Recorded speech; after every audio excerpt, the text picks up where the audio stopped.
Joseph Ellis portrays the men who helped to shape our country in a revolutionary way. As early as the title, Ellis depicts the Founding Fathers in a new way. He titled his book Founding Brothers instead of Founding Fathers. He uses the term Founding Brothers in order to reflect the deep sense of camaraderie that these men felt during the revolutionary time period. These men have been deemed the fathers of our country, an honorable title.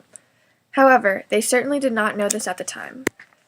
Ellis begins his book with the statement, quote, "No event in American history which was so improbable at the time seems so inevitable in retrospect as the American Revolution." End quote. Another improbable event took place in 2001. No one could have predicted the devastating attack on the World Trade Center.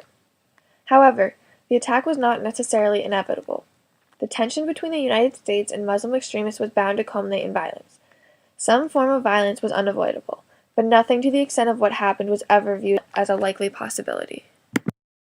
As mayor of New York City during the time of the attack, I never dreamed that someone would intentionally fly a plane, let alone two, into the World Trade Center in order to cause an extreme amount of death and destruction. In Chapter 2, Ellis depicts the famous duel between Hamilton and Burr. The duel depicts the incredible vulnerability of a politician's reputation. As a fellow politician, I understand the crucial quality of dealing with disagreements in an honorable way. It is essential for political leaders to possess this quality. I learned a valuable lesson while reading the book.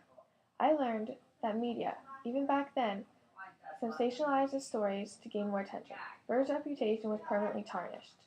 I have incorporated this into my career by constantly being conscious of what I do in the public eye. This part of the book also stresses the importance of compromising with your enemies and settling disagreements.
The government skillfully remained silent on slavery.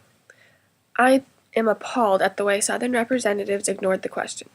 This stereotypes politicians as not always serving the people. Many, such as Madison, were accused of, quote, "talking North but thinking South," end quote. This accusation proves the importance of staying true to your word. Honesty is an indispensable quality that all people should possess.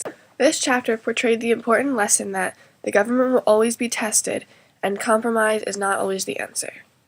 In an interview with the Washington Post, I once said, quote, "We've got to have a personal relationship with the people in the legislature," end quote. Founding Brothers helped portray the necessity of these relationships, but in this chapter shows the dangers of these personal relationships. Slavery was a very divided topic, and many tried to ignore it because their opinions would harm the relationships within the government. Washington leaving office initiated the two-term tradition. The term limits were not official until the 22nd Amendment in 1951. In 1997, I was re-elected as mayor and carried 4 out of the city's 5 boroughs. Term limits prevented me from serving a third time as New York City's mayor. However, I was going to run for the U.S. Senate. I ended up withdrawing from the race due to health reasons. I learned from Washington that it is important to know when to leave office, and this chapter is recognizing your limits and putting the best interests of the people first. In 2007, I announced my intention to seek the Republican nomination for president. I finished third place at the Florida primary and decided to withdraw from the race and began to endorse Senator John McCain from Arizona. I remember saying, quote, "John McCain is the most qualified candidate to be the next Commander-in-Chief of the United States," end quote. Washington's farewell address truly inspired me to put the country and people above everything else. It also taught me that there is no shame in stepping down.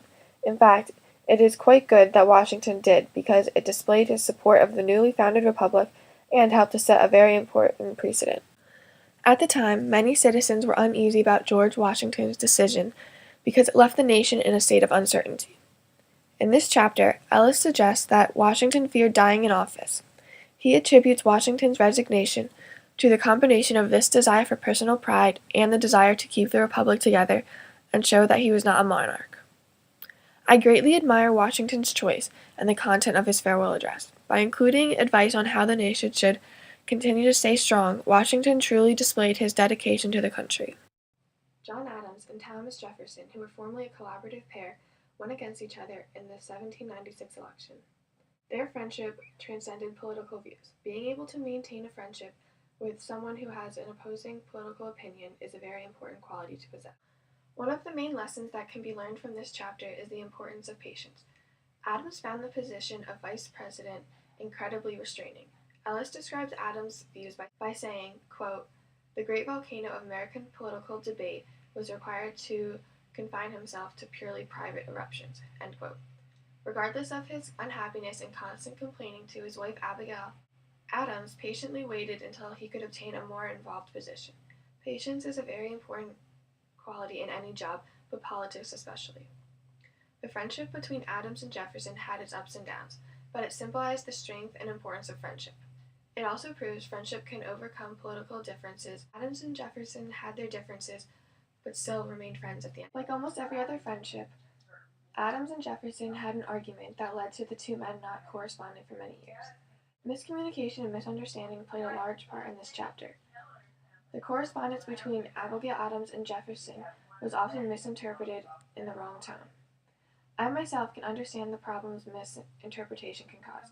My highly public divorce from my second wife, Donna, is a prime example.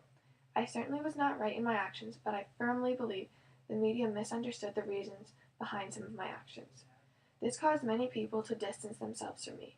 Unfortunately, some of my friends and I never reconciled the way Adams and Jefferson. A lesson that can be taken from this chapter is to always think before you say or write anything. Adams and Jefferson corresponded with each other and their respective friends primarily through letters. Both carefully chose their words and still were occasionally misinterpreted. This chapter taught me to be careful with my words, especially written. Ellis stresses the way the letters have been analyzed and how they will continue to help paint the full picture of the time period.